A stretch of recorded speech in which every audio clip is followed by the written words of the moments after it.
Imagine this. You're sitting in a meeting or hanging out with a group of friends. Suddenly, someone drops a sharp, backhanded comment wrapped in a joke. It's aimed directly at you.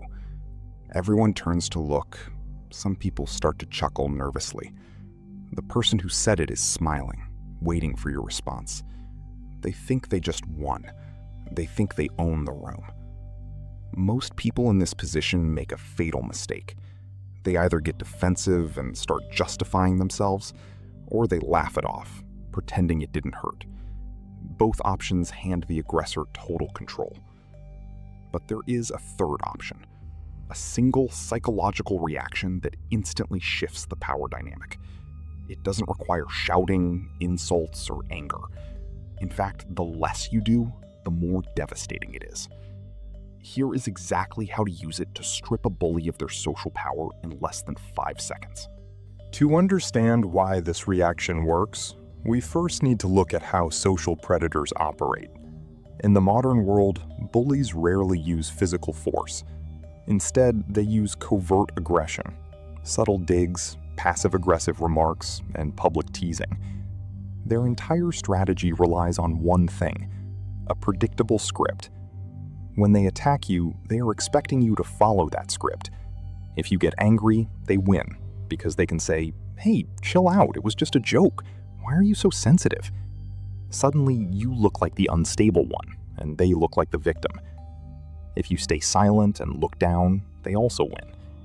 Your body language signals submission, and the group subconsciously registers them as the dominant figure. Every time you follow their script, you feed their ego and signal to the room that you are an easy target. To stop them, you must completely shatter the script. You must refuse to give them the emotional data they are looking for. And that brings us to the moment of the attack. Let's go back to that room. The joke has been made. The spotlight is on you. Instead of reacting instantly, you are going to deploy a 3-step counter strategy. Step 1 is the neutral stare. Do not smile. Do not frown. Do not look away.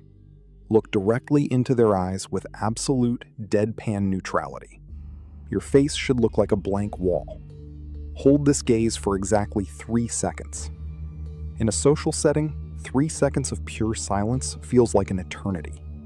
By refusing to react, you immediately freeze their momentum and make the rest of the room uncomfortable. Step 2 is the disarming question. Once the silence has settled, you ask one simple, calm question. Keep your voice low, steady, and slightly bored. You say, "Could you explain exactly what's funny about that?" Or, "What was the goal of that comment?"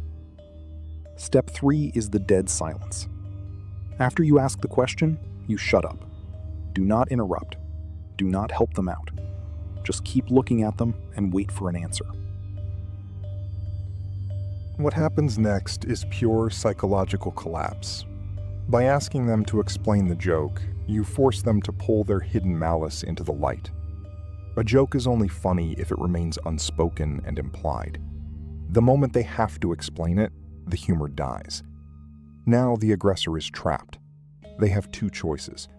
They can either explain the insult out loud, which makes them look incredibly malicious and pathetic to everyone else, or they have to back down, stammer, and say, "Oh, nothing, it was nothing." The tension in the room hasn't disappeared.